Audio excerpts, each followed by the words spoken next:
you say you're working on white Sonora today? Yeah, I'm milling white Sonora right now. Cool. So white Sonora is a heritage grain flour that's a part of our blends that we use. We use it actually in our croissants. We use it in our bread. This heritage grain was introduced into this part of the country hundreds of years ago, and is now has this new profound life because of what Hayden's been doing to bring an audience to it. So I'm excited to see it. Yeah, come on in.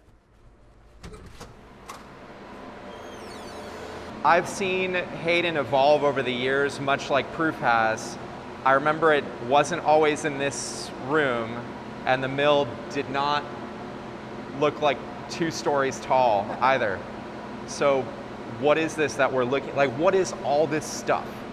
So we have basically all what we need for storage grain, these 2 silos, and we basically do the whole process on here. So we get the grain in here, we peel it here, and we mill it, and we sift it on the same equipment. So basically we start on here. So what I do, I put totes with 2,000 pounds of grain on here, and then so we put it. So the way to put on the silo is the grain goes through here, all the way through here. So this is a peeler. So it's like vacuums it up. Is yeah, that? Actually the whole system it works like a vacuum. So this machine, what it does is basically take a part of the bran. Oh. But just part. I mean, like. So it's literally peeling the outer. It's sort of the peel. So all the grain goes through here, and again with the vacuum, all the way through here. So this area. So all of this is the bran. Is this so? When I ask you for bran, like to dust the. Because you give us the byproduct, the bran as well. Is this? Is this? Oh, cool. Is this product? So yeah. So I have the machine on right now. I'm gonna add the grain. I'm gonna load grain. And so this is where the stones are. This is the stone. This is the mill, actually. Yeah. I have 2 stones in here. So it's like one here and one here, and it works like this. And then the result goes through here. Exactly. All the flour, you will see it in here. Cool. Over here. So let me show you how this works. So I have white Sonora grain on that silo over there. Is this the already peeled grain? It's already peeled. Okay. Yeah. So when I mill on my small tabletop mill, I take whole berries and I just go directly in the mill. What's the benefit of peeling them first?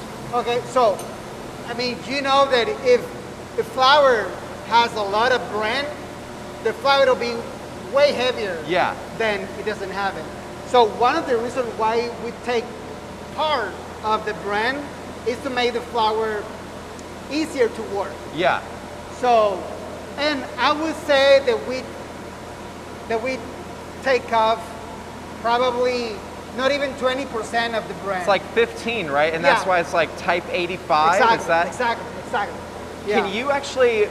Okay, so a problem that most people have, I think, in understanding flour, especially in the US, is we don't really label flour the way that they do in Europe or in other parts of the world.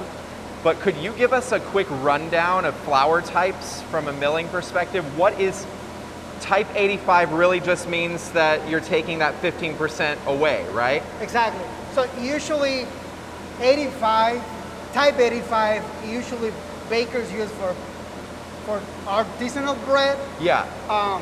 And right now we only have 3 types of sifter flours, which is 85, type 00, which most people use for pasta or pizza, pastries or pizza. Yeah. And we actually make whole wheat flour.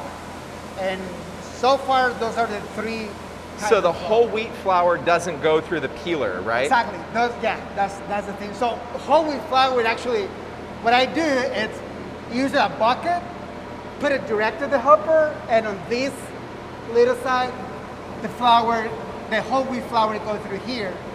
That way, I don't put the flour on the sifter. So does that take off the whole 15%, or do you do part of the work sifting? Part of the work is on the sifter. So, and I will show you later how does that work, the germ. So that thing is only take off the bran, but on that side you will see the germ. Oh, okay. Yeah. So it take off some, but not all of it. And is that because, does sifting work because the germ comes out a different size than Yeah, so the germ is, that little part. So this is a kernel berry. This is a red 5. So all the bran, I like to think like it's like a jacket. The kernel and the germ is that little thin on the bottom. Oh, so a okay. little side on the bottom. Yeah.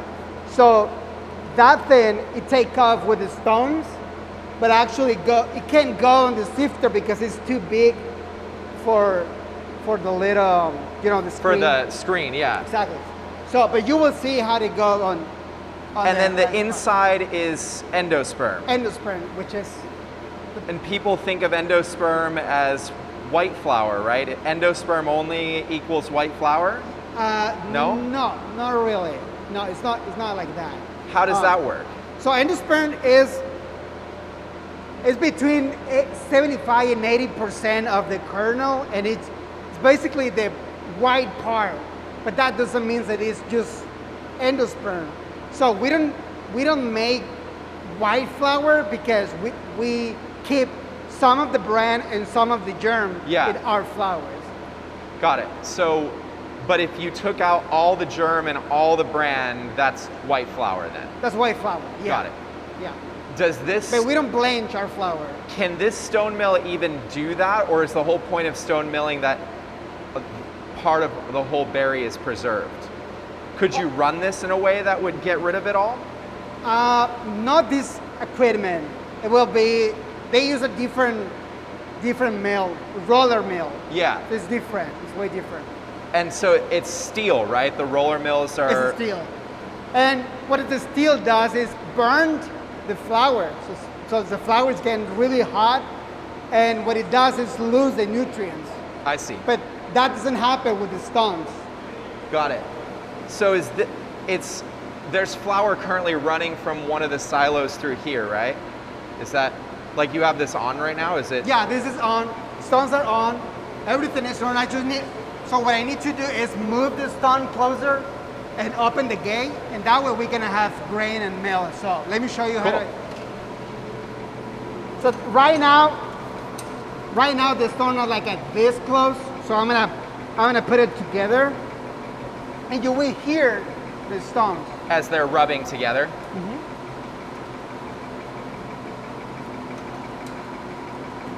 Oh yeah, that? That's how mine is when the stones get close together. Yeah. So now the stones are touching each other. So I'm gonna take. All right. So now I'm gonna open the door, and you will hear how the grain goes in the stones. I see. Yep, I hear it. So now it's milling. All the flour go to here. Oh yeah. You see this? Yep. So what do you do with this entry? Is this just so you can see it going through? Sorry. So now the flour goes over there. It's already Goes sifting? here. So I have two different screens in here. Right now I'm doing type 00. And then the rest, it would go on that side. That's the germ and bran. This is the byproduct? Yes. So I take some of this byproduct sometimes, but do you guys do anything else with this? Do you like sell it as? Yeah, we sell it for chickens or. I see. Yeah, it's a chick feed. So this is super fine. This is super fine. You can see that. Wow, it's. Yeah, this is a lot finer than the stuff that we use on a regular basis for our bread. Mm-hmm. I think I've tried this stuff though for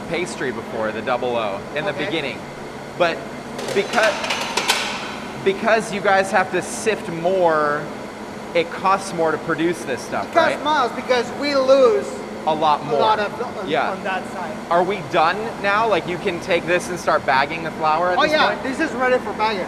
And it's not at all warm. It's It's not. like room temperature. Does it ever heat up any more than this? So it depends. So there's grain that are hotter than others. This is a softer grain that we have, the white Sonora. But there's like durum grain. It's really hard. So what it does, because it's more pressure to the stones get hard. So, but I mean, if you mill 4,000 pounds of this grain, eventually it's gonna get warm. But we never mill more than 2,000 at a time. 2,000. Yeah, because And then you have to like give the stone a break, let it cool yeah. down. This is a lot of fun to see. I haven't seen this mill actually do its thing. It's similar to the tiny mill I have, but also has so many more nuance. It's like, it almost seems like I'm making good flour, but when I don't have the peeler and I don't have the sifter, this is super important, right? that's super important. Yeah, and so we have different screens over there for semolina, or for type 00, for 85. So when I'm milling at home, all of this stuff is still in the flour, Yes. and it's making it heavy, and it's harder for me to get the rise that I want on my products. Exactly. So what you're doing is you're doing whole wheat flour. Yeah, right. But you don't only have the sifter, you have that guy as well. I have that guy over there. Does everybody mill this? Is this pretty much how stone milling works, or are all the mills a little bit different? All mills are different. Yeah, we added that part because we was looking for add a little bit of brand to our flour, so but not every mill have that machine. And that's actually a stone. It's not steel, it's a stone as well, like this type of stone. I see. And it just strips the outer, the like jacket that you were Exactly. saying. You can see it. You want to see it? Yeah. I didn't even know, this is curious to me. I didn't even know about this. I knew about that, but I thought everything happened in the sifter. I didn't realize it happened before. Yeah, this is kind of like our secret.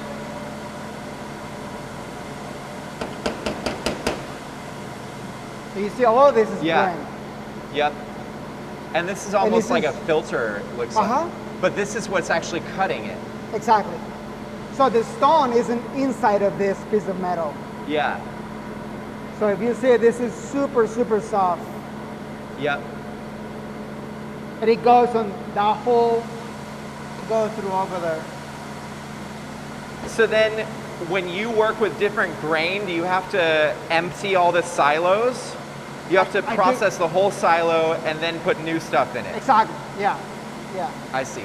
So whatever is in the bottom, I open that door Uh-huh. and I take off like 20 pounds is the leftovers and mill it. So how long does it take to process like a whole silo of grain?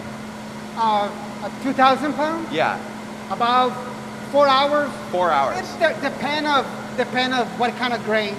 Like a white Sonora, it'll be faster than durum, because durum is a little bit harder. Yeah. So it take more time. But about 4 or 5 hours. So when I came to you a couple years ago about the proof blend and said I want a little bit of this and a little bit of that and a little bit of this, did you go, oh no, this is... Yeah, I mean, it takes more time, obviously, Yeah. because different type of flour, and then the process to blend it, so it takes Yeah. more time. Yeah, but The fact that you guys do that, that's one of the things that really helped us to actually use this high quality stone milled flour, because in the beginning we were buying separate bags of all the flours from you, and then in the bakery having like chemistry class, 1 scoop of this, a half scoop of this, a tiny teaspoon of this, and it added a lot of time every day over and over again. So you guys doing that pre-blend for us is so amazing, really. So thank you. I Sure, know yeah. that I was very directly making your work a little harder, so I appreciate It's it. all right. It's all right. Yeah. So what else do you feel like people ought to know about milling? Is there anything that we haven't talked about that you think people should know about this whole process? So we use, this is the mixer. This is actually the machine that we use for blending your flour. So is this like a silo as well? Is that? It works like kind of like a silo. I see. So we put the flour in it, blend it. We can put 600 pounds on here. Why did you decide to start milling? Because you've been here for a few years now. Yeah. So I mean, my career is in culinary arts, but I have this opportunity to learn more about flour, the grain, all this stuff. So yeah, I'm joining the team, and it's really cool. Did you know any of this stuff beforehand, like about milling, about flour production? Not about production, about like how to use it, but not necessarily about milling or that kind of stuff. So I went to a lecture about a year ago, and they were talking about kind of the history of milling at the lecture. The person who was talking was saying that 100 years ago, there were 2,500 stone mills all spread out the country. Mm-hmm. And now there's less than 200 mills altogether. So this is small compared to an industrial steel mill, right? Oh yeah, I mean, we're tiny small. Yeah, usually like a big mills are like 10 times our size. Yeah, and then because it's so tiny, see, we've also been at wheat harvest this year, which the wheat is not very far away from here, just a few miles. Oh yeah. You can trace the wheat all the way back to the ground that it's growing on, right? Mm-hmm. And that's not normal, right? If I go to General Mills and I show up at their door and say, where did this wheat come from? Will they be able to tell me the exact field that it was grown on? I don't think so. I mean, our fields are right here. Yeah. You can go out and see it, but our fields are. And then when we were out at harvest, we were talking to Travis, who works like right across the hall, right? Yep. Mm-hmm. So you guys all sort of got together and are in some ways reviving a local grain economy. Oh yeah, I mean, you can't have more local flour than this. Yeah. So there is the fields, there's the company who clean the grain, and here's the mill. So it's everything the same property. When you guys were putting this together, was this equipment designed specifically for artisan milling, or did you have to make a lot of adaptations to make it work? No, I mean, since we have all this, we haven't added anything more. I mean, everything was designed to have the best quality of flour. And this is Italian, right? Like this is Italian. The whole system is Italian. The stones came from Denmark. Okay. But the whole thing came from Italian. Got it. Neat. Another thing that comes to mind when you're milling